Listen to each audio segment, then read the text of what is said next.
महेश्वरः गुरुः साक्षात् परं ब्रह्म तस्मै श्री गुरवे नमः. So we were discussing Mulavidya Nirasa. In these things Purapakshi holds a view, that is Mulavidyavadi holds a view that darkness is a positive substance.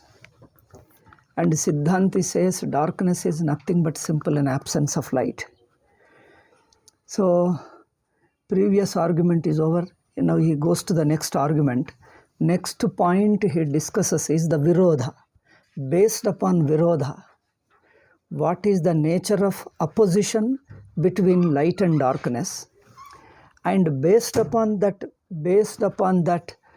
opposition, he comes to conclude that darkness is not an absence of light, but it is something positive.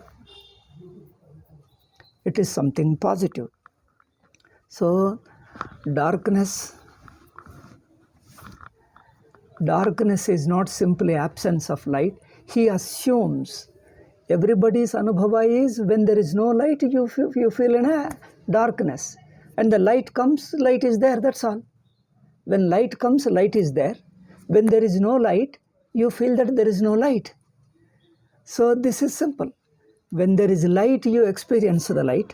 When there is no light, there is no light, that's all. And he says, when there is no light, that object comes only when there is no light. It is something like telling, the ghost is there.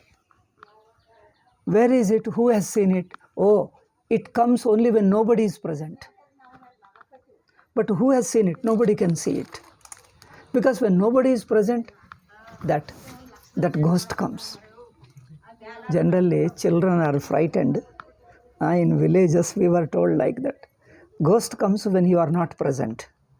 Then somebody, a bold boy, says that, yes, I want to see. Where is it? Sure. He says, it is there, this thing. Let us go and see. And he says, if you go, you won't be able to see. Then what? It is present only when you don't go. When you don't go, it is present. When you go, it becomes absent. Okay? Is this the way of proving the presence of a ghost? Strange logic, isn't it? For children, I tell you, people do any kind of logic. Children are unable to argue. We were children unable to argue. It was a very surprising for us. And they would say, a ghost is present when nobody is there. That we would believe if nobody is there, ghost comes. But no child, we were children, no child asked a question. When ghost is present in the absence of everybody, then who has seen it? What is the proof that it exists? He takes it for granted because we can't question that. Children could not question that. Therefore, he takes for granted it is there. The assertion itself, first thing is, he is an aged person, bold man, and boldly he asserts. This itself carries some weight for the children. In the minds of children, that carries the weight. He says, yes, ghost is there. Where is it? It is there in so-and-so place. Either in the graveyard or in some room where some house which is left when nobody stays there, or when somebody died in a place. These are the places generally they show where ghost means, I don't know what they call in English. We use many English words in the sense of Indian ideas. So we have Indianized our English. So when we speak Indianized English, that you remember. Ghost means probably in Europe, in Christianity, there may be different meaning. Ghost means a preta, a jiva who left his body and still has not found a new loka. He has not reached the other loka, nor he found it in another janma. A jiva who has not found in another janma, nor he has gone to another loka, but he left this world. Means he left this body hanging around here. We called a stagnated, like a traffic jam. So a jammed up jiva who neither takes next birth, nor he goes to another loka, but left his body and is hanging around here. Then if he is a jiva, then why should people be afraid of him? So two reasons. One reason is a wicked people, or who is killed, murdered. That means whose death is a tragic death. A tragic death, only such people are some big papatmas. Either big papatmas who committed big papas, or he is suddenly killed and he has not yet recovered from that trauma, not yet recovered from that sudden event of losing the body. Still he has not yet accepted that I have lost the body, I am not in the Bhuloka, so I can't interact with the worldly life, so I should be ready to go to the next loka. So still he is a shattered person, so he doesn't know what to do. When there is a trauma, when there is a tragic death, when there is a trauma, he won't proceed to the next world, nor to the next janma. He is stuck. He is stagnated. His movement is stagnated. So this is one about a tragic death. Other is a greatest sinner, a big sinner who commits a high number of murders, exploits, cheats, and commits a lot of papa. Such a person cannot be taken to another world. So not getting any birth and hanging around itself is a punishment. This is also a punishment to such a jiva. And generally, people are afraid of such jivas hanging around here because they are, one reason is wicked people. There are two kinds of jivas. Some jivas are good jivas, some are bad jivas. Bad jivas means the wicked people.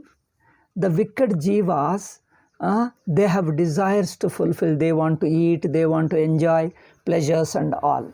So otherwise they feel depressed. Because mind is there. Jiva has a mind. He feels depressed. He wants the next birth, or go to some loka and then enjoy some pleasures. So if he doesn't get it, he feels depressed. So then what does he do? Then he wants to possess somebody and enjoy. Through that person he wants to enjoy. Or some people, highly revengeful people. Another reason, third reason is very wicked people have got vengeance, anger and vengeance. So when somebody kills him, he has got a still anger and vengeance, and he wants to take vengeance against somebody else. Okay. Or some people have got a deep attachment with some property. After his death, he is unable to forget that property, unable to leave the property. He stays here alone for some time. Like this, there are several reasons people get stuck here, and such people are called preta janma. And when I say ghost, I am using the word ghost in this sense of preta. As I already told you, we learnt English through our mother tongue. So those words are translated into our Indian languages. So whatever concept we have of Indian words, of Indian languages, these meanings alone we imagine in those English words. So when Indians speak among themselves, they use English words in the Indian sense, in Vedantic idea, Puranic idea, Dharma Shastra ideas. So whenever we use the words, whenever we call sin, we don't mean that Christian sin or biblical sin or Quranic sin. When we use the word sin, we use it in the sense of papa. In short, all English words, when we say God, we mean simply Bhagavan and Ishvara, not that. Even when we say religion, we call Indian way of alone, dharma alone. So when we use English words, when we speak in English, because we learnt English through our mother tongue, Indian language, by translating each word into our mother tongue. Then when we speak also, we speak to another Indian only. Though we speak English, we speak to another Indian. Then what happens? All the English words carry all Indian meanings only. I have never been abroad, I have never gone out of India. Some of the foreigners, those who come here, whom I met, they are also interested in Vedanta and our Shastras. So they would love to understand Indian ideas. So I personally did not meet a non-religious, non-spiritual foreigner. So probably such people may have a different European ideas. So I have never met such people. Whom I met have been because religious sadhakas who are interested in Hinduism, they are already read something and they are familiar with Hinduism. So such people come to us and they learn Vedanta from us. Therefore, with them when we speak in Indian ideas. Through English language, we speak Indian ideas freely. So we don't have any problem when we speak, either when we speak to other Indians or when we speak to foreigners who adopted Hinduism, okay, who adopted Hinduism. To such people, speaking in English is easy because we speak as if we are speaking to another Indian only. Indian ideas alone we are speaking. But if you, so in my English words, remember I've been using all Indian ideas. So they may not be correct. Some people say you have been importing a lot of Indian ideas and those words carry different meaning. Fate and free will, this is another word. Fate and free will, fate may have a different meaning, destiny may have a different meaning. Fate and destiny, free will, all these words may have a different meaning in European or Western context. But these words, Rajiv Malhotra says they are Sanskrit untranslatables, but our people have already translated. Our people have translated. Translated means what? Some word which looked similar to them, we apply them. We apply English words to Indian ideas. And it is Indians are well aware. Because we are not aware of the European ideas behind those English words. Fate, free will, destiny, all these words. We have no European ideas. We just don't know.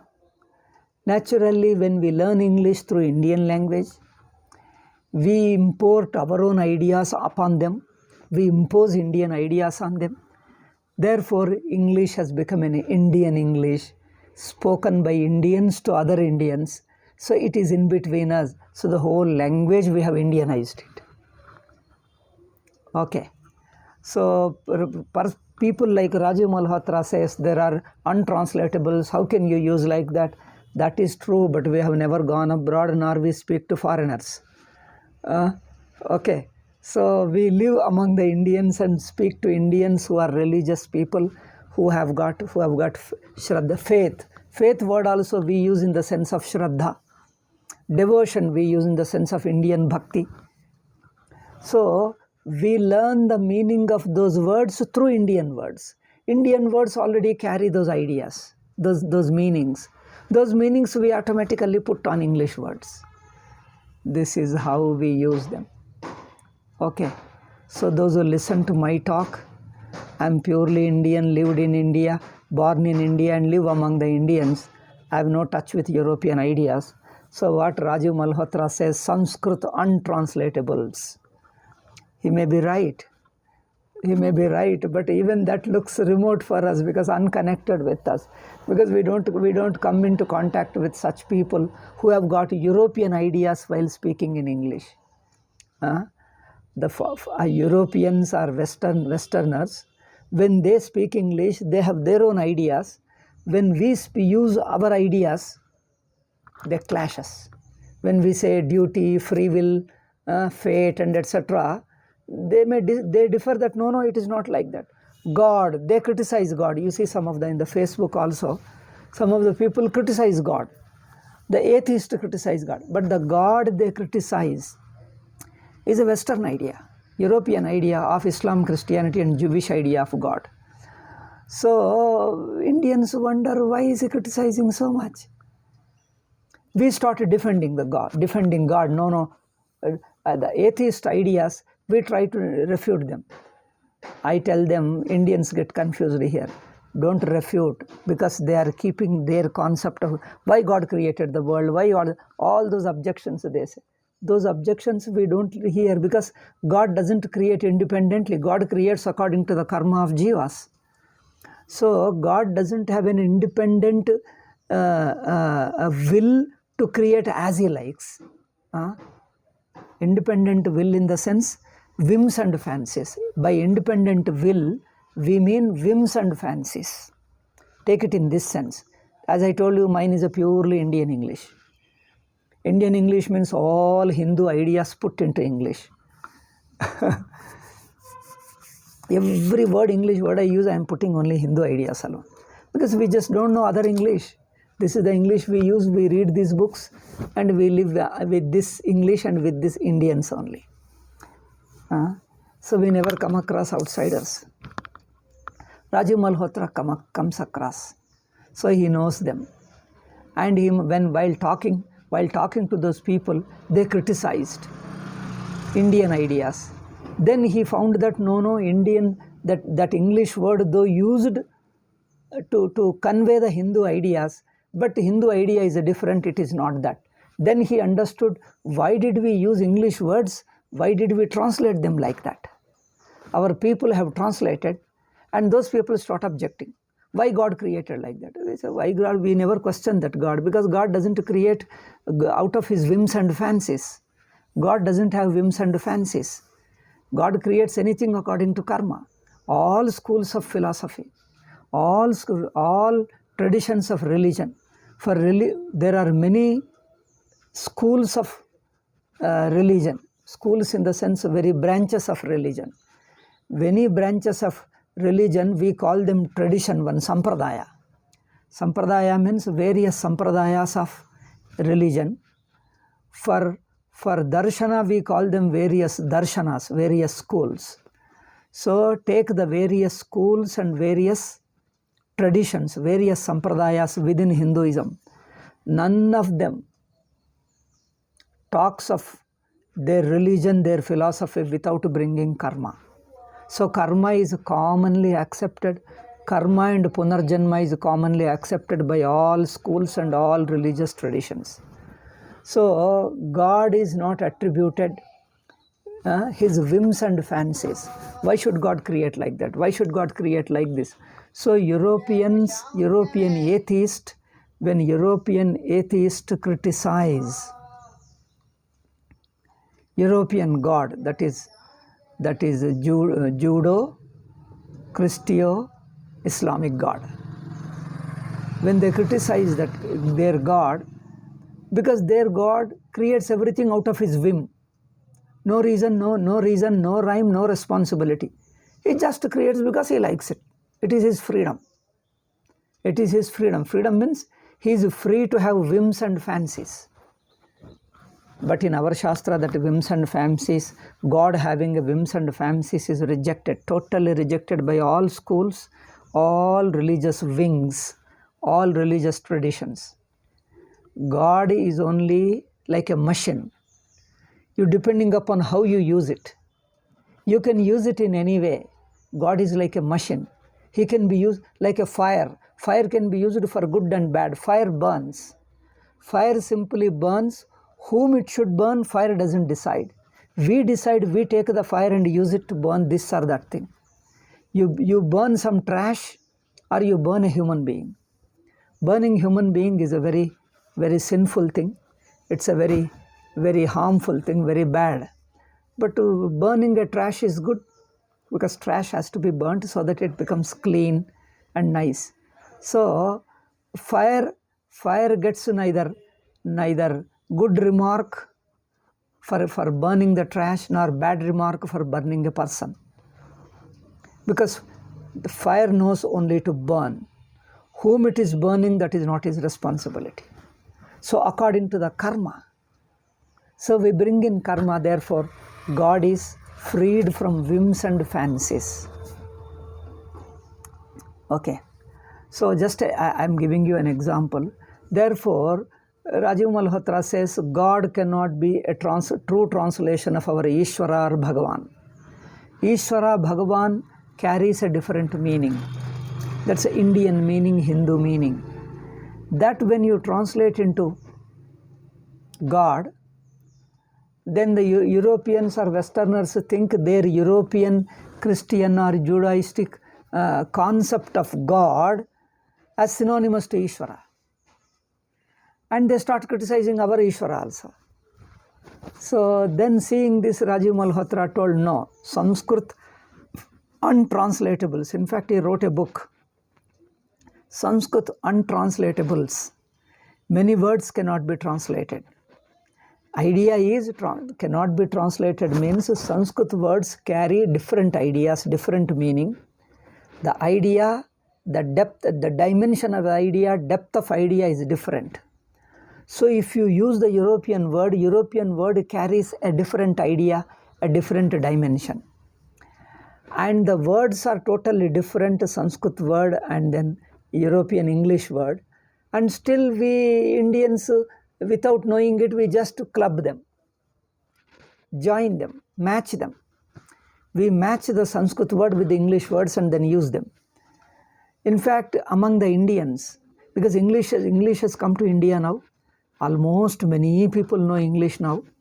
Now we speak English to other Indians, as if English has become an Indian language now. As if it has become now, most of the people, city-going people speak only English. Even started villages started, but city people, all city people speak English only. When they speak in English, they use all Indian ideas. We use the word God, but we take Bhagavan, Ishvara and everything. We try to defend God in Indian way, because in a Hindu way. So we don't feel any objection when somebody criticizes, oh God, why God is like that, why God is, we say that no, nothing wrong, you're misunderstanding. God creates according to karma. But the word God means European God, but European God has no karma. European God creates the world not out of any karma. There is no karma at all. The Judo-Christo-Islamic God has no karma. He creates purely out of his free will. That means the free will which they call, in Indian language we call him whim and fancy. According to his whim and fancy, he creates the world. Therefore, European atheists criticize European idea of God, and Hindus go and try to defend it. This is the confusion. This is the confusion. Hindus are taught English, but were not taught these differences. Hindus are taught English, Indians, and Indians use the word, Indians use English in their with their Hindu ideas, and it is going on. The confusion is going on. Therefore, Hindus are suffering as a result. And people like Rajiv Malhotra comes and says, don't use them, there is a big problem, let Hindus learn, let Hindus learn. But you see, Hindus they impose their own Hindu ideas. Therefore, when I told ghost, because we have been told what is ghost, they use the preta, Sanskrit word, Indian word. What is ghost? Bhuta preta. Bhuta preta is ghost. So we take Indian concept of bhuta and preta and imagine called ghost. But the ghost in Christianity is totally different. In fact, I too don't know much. I heard here and there little bit, I read, but still I am not clear. I am not clear of many European ideas, many Christian ideas at all. Though I read little bit compared to many others, I know little more informed, but still my knowledge is not perfect. Because there is no teacher to teach us about Christianity and their ideas and the authentic books which you just don't know. Here and there we come across and read some of them and have little idea. Then we come to understand that, oh, there is a difference. Their concept of God, their concept of ghost is different from our idea. This much I know, not much details. Therefore, even if I speak in English, I am speaking in English. Note this, keep it in your mind, remember well. When I am speaking in English, I am speaking purely Indianized English, not Indian English. Of course, Indian English means you think the accent is Indian. My English is only Indian accented.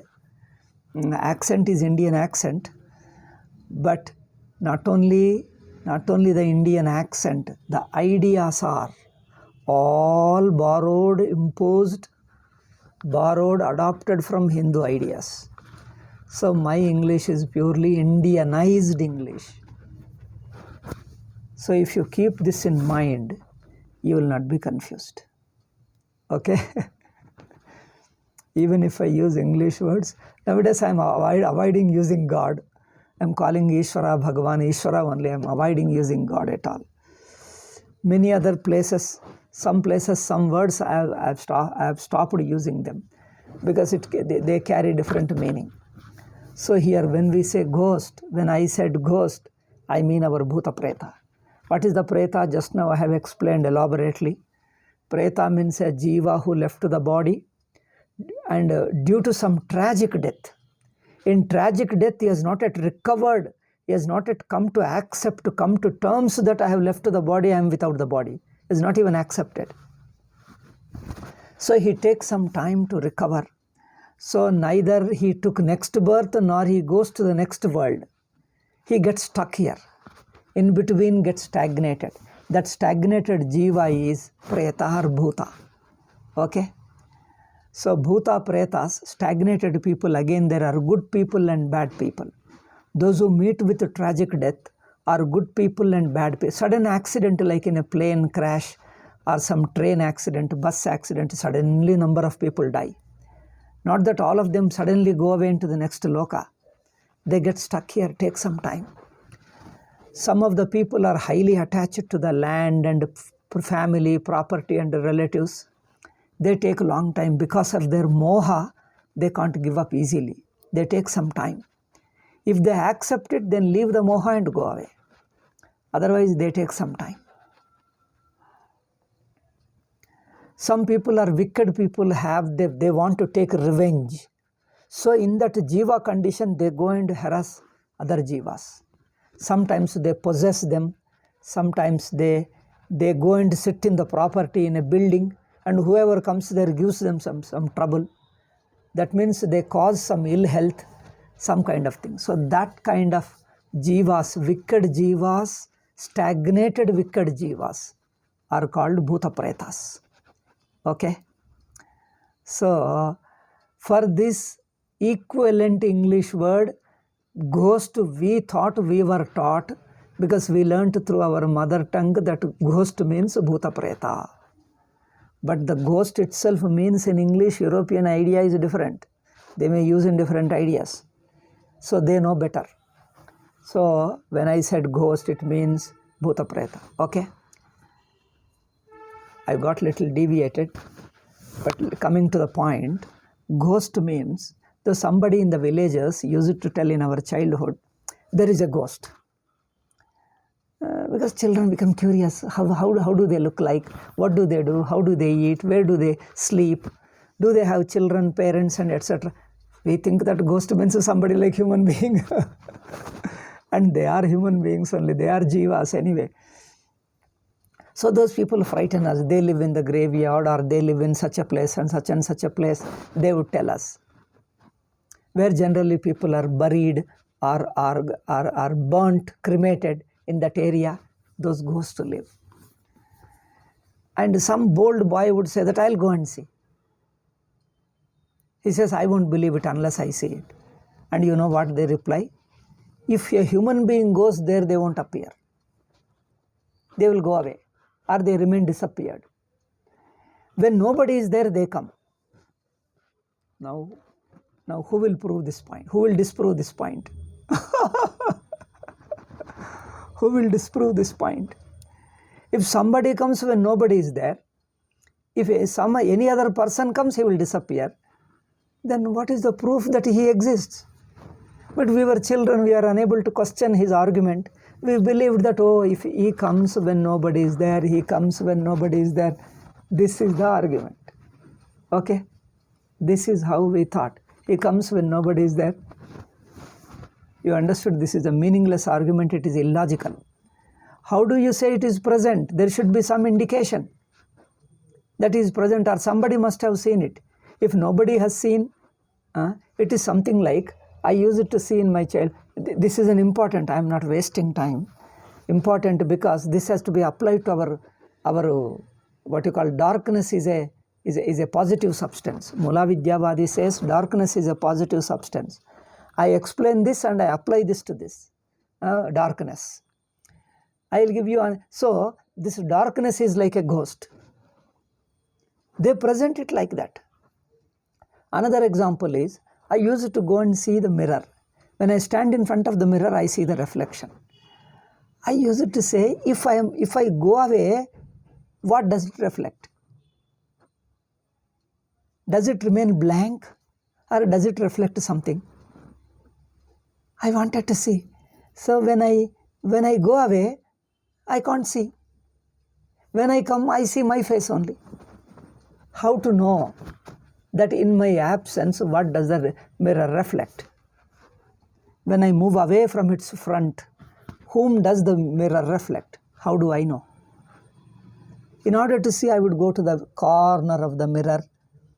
But corner of the mirror, my face appears, and here it remains a blank. When I completely move away, I cannot see the mirror. When I see the mirror, I see my face. It's impossible to see. In the absence of any person, any object, in the absence of all objects, what does the mirror reflect? This was used to be my question.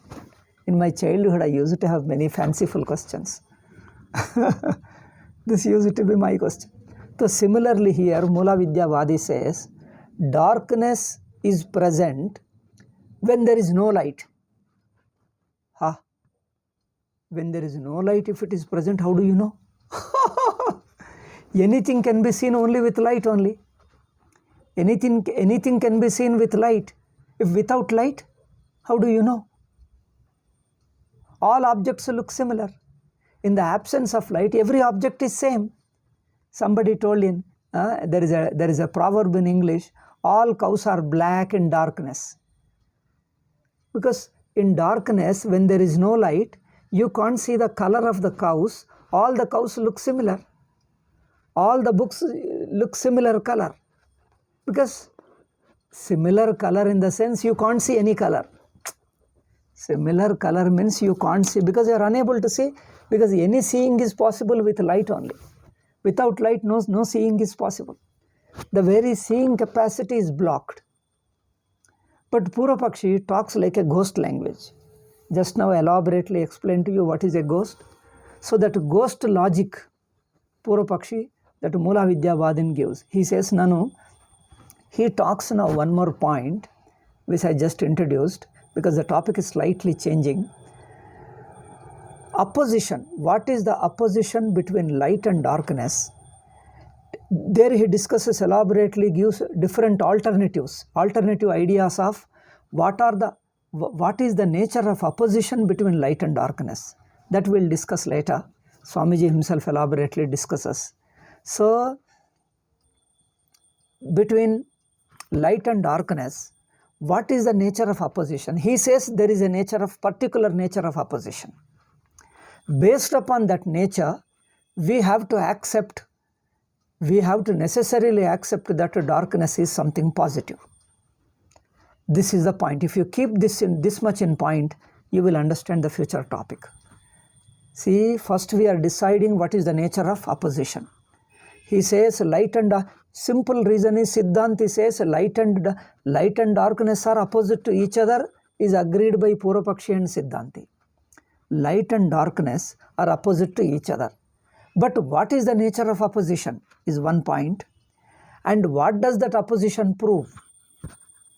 Siddhanti says the opposition between light and darkness is one is present, another is absent.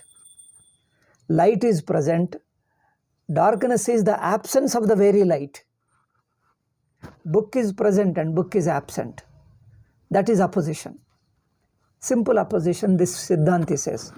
Purvapakshi, taking this opposition as a criterion, he tries to assume that darkness is Because there is an opposition between light and darkness, darkness is a separate substance similar to light. It is an independent substance similar to light. It is not an absence of light. Who says? Purvapakshi. We are at this point, you will understand it, I shall proceed. Nanu tamasaha aloka virodhitvat. Darkness is an aloka virodhi. Aloka is light, virodhi is opposite. Darkness is opposite to light, not absence of light. See how Purvapakshi says, Mulavidya says. Darkness is not simply absence of light, which Siddhanti says. Darkness is absence of light. Purvapakshi says it is not simple absence of light, it is some positive opposite substance. A substance which is opposite to light. Then how do you know that such an opposite object exists? Let us bring the light and see. If it is no, light cannot see. It cannot be seen with light. It can be seen only when there is no light. Absence of light can illumine that opposite substance called darkness. A substance which is opposite to light. See, this is a bit difficult to understand, therefore I am going slowly and repeating also. Because these are all wild imaginations. Certain hypotheses, wild imaginations, false theories. False means only imagined theories only. If you are inquiring into Anubhava, it is easy to understand. It is not Anubhava, your imagining. He says, darkness is a substance which is opposite to light. But how do you know if it is opposite to light? We have never seen such a light, such a opposite substance. And he says, it is illumined by the absence of light. Just now I gave you example of the ghost. Ghost means our preta, bhuta. In Kannada they call Devva. Telugunalli Dayyam. और हिंदी में तो भूत प्रेत भूत बोलते हैं, भूत प्रेत.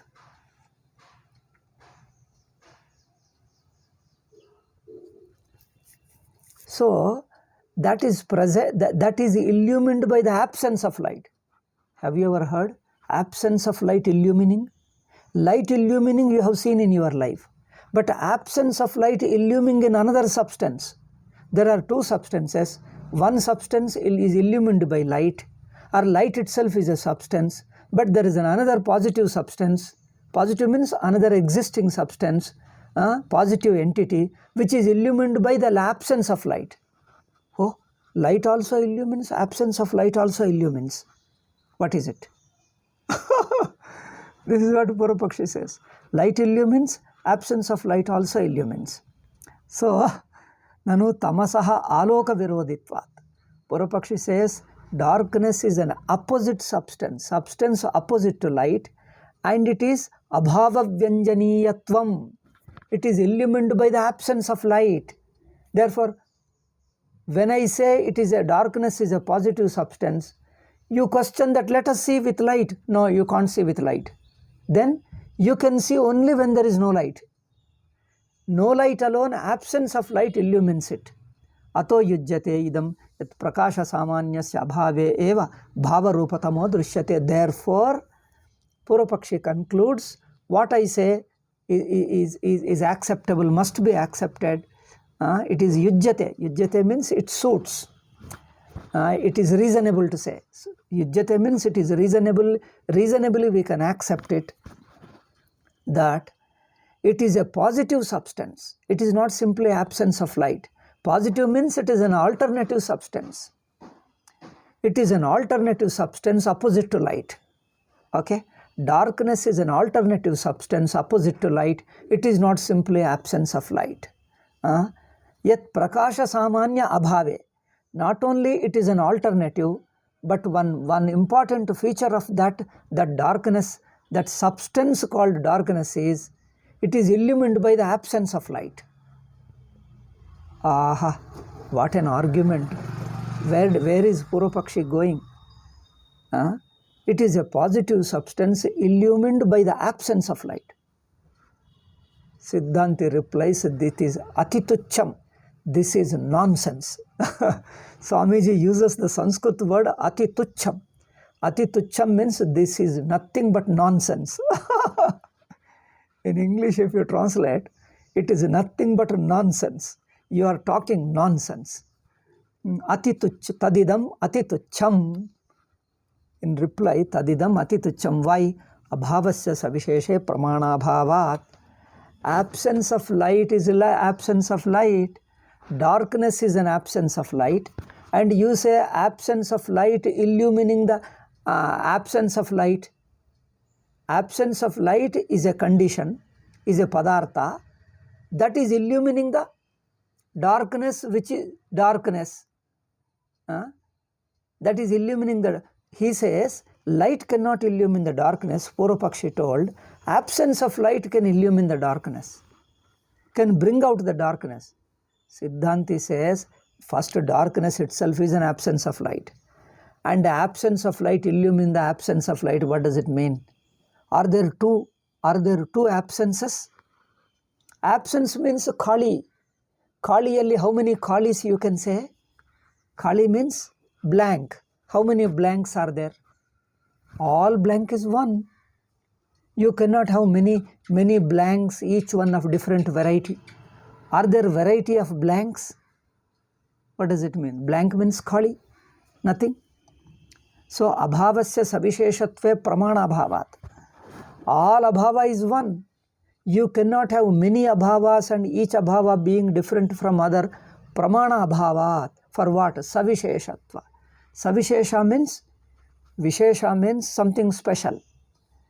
That one abhava is of one nature, another abhava is of another nature, another abhava of another nature. Like this, you cannot show the variety of abhavas, the differences in the abhavas. The differences or variety in the abhava is a meaningless talk. Even the meaningless talk has to be analyzed so much. Because Purvapakshi is raising, what can we do? We have to answer. Now next sentence, abhavasya abhavanta abhava, just a minute. Abhavasya abhavantara vyangyata vacho yuktir avidyamana nagare vandyaputra visheka vachana samana yoga kshematvat. What you are talking is so silly that your talking is like this. Abhava is illumined by another abhava. One absence, darkness is an absence of light, illumined by the absence of light. Are there two kinds of absence of lights? One absence of light illumines another absence of light. You are talking of one absence illumining another absence. When both are not existing, where is the question of illumining? How ridiculous it is. So you are talking as ridiculous as vacho yuktihi. Your talk is as ridiculous as avidyamana nagare. There is no city. Imagine that there is no city. Capital city. Vandyaputra. Vandyaputra means a child who is a child of a woman who never gave birth to a child. Vandya. Vandya means a woman who never gave birth, never born a child. Never bore a child. A woman who never bore a child. Her son. Her son, Vandyaputra Abhisheka. Her son is anointed as a king of a non-existing kingdom, a non-existing city. City? No, it doesn't exist. But he is anointed as a king. Who? Vandyaputra. Okay. Does it make any sense? This son himself never exists. And then the city doesn't exist. And is anointed. Who? There is nobody to be anointed. So your talking is nonsense, ridiculous like this. So abhavasya abhavantara vyangyata vacho yukte. Avidyamana nagare, non-existent city. Vandyaputra abhisheka. Vandyaputra abhisheka of anointing of coronation of a non-existing boy. Samana yoga kshematvat, your talking is equal to this. nahi tamaso bhavatvam adhyapi siddham. You are only assuming darkness as a positive substance and going ahead. Assuming and proceeding. Taking it for granted and proceeding it. But you prove it. In order to prove, he assumes it once more and then talks of something else. It's after assuming the next argument he talks. Again he assumes and talks of its next argument.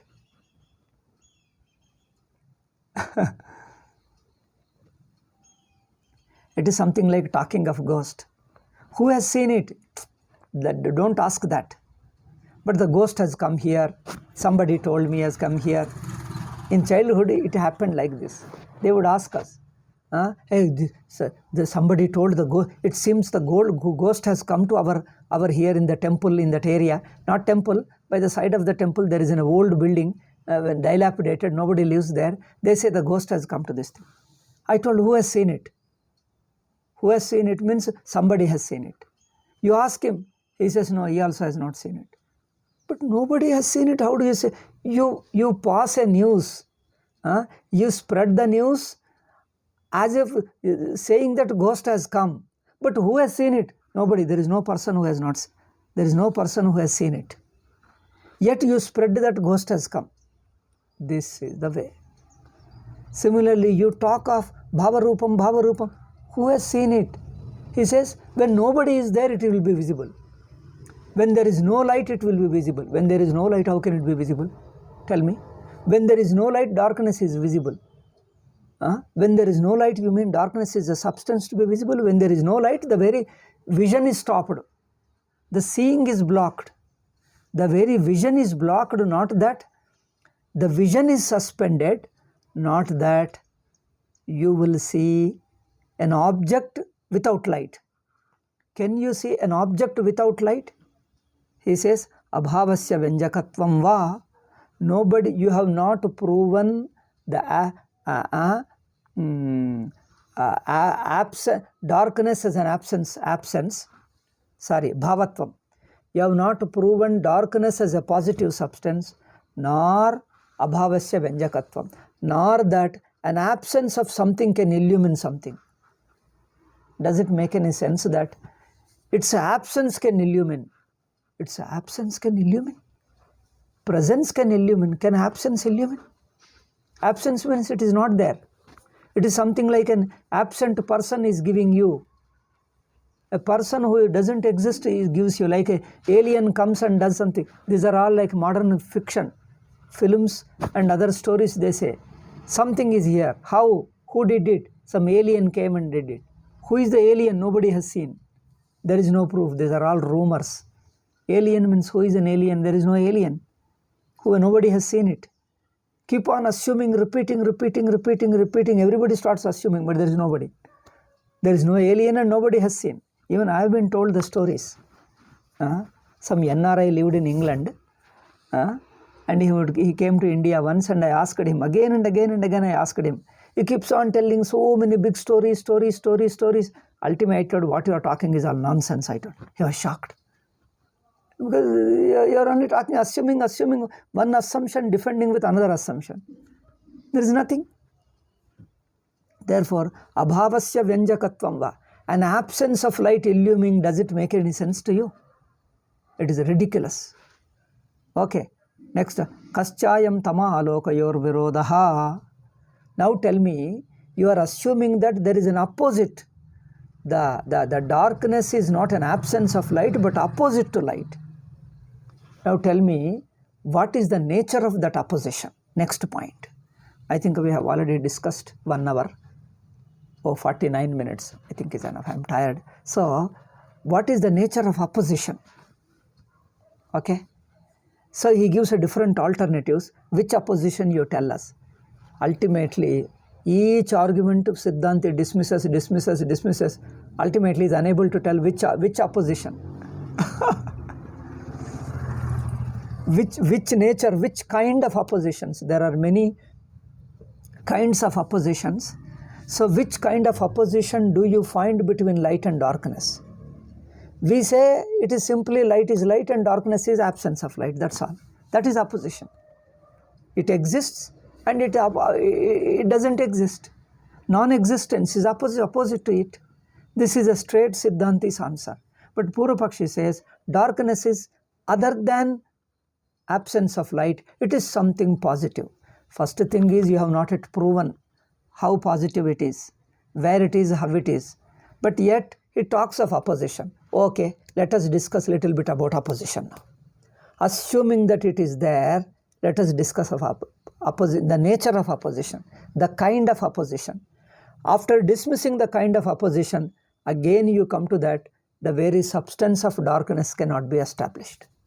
The positiveness of darkness cannot be established because the kind of opposition you cannot prove.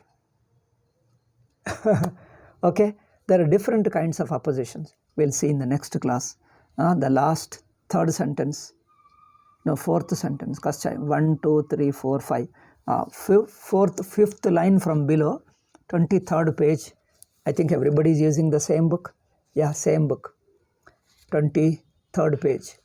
So 5th line from below, we'll discuss in the next class. Om Shanti Shanti Shanti. Harihi Om Shri Gurubhyo Namaha. Harihi Om Tat Sat.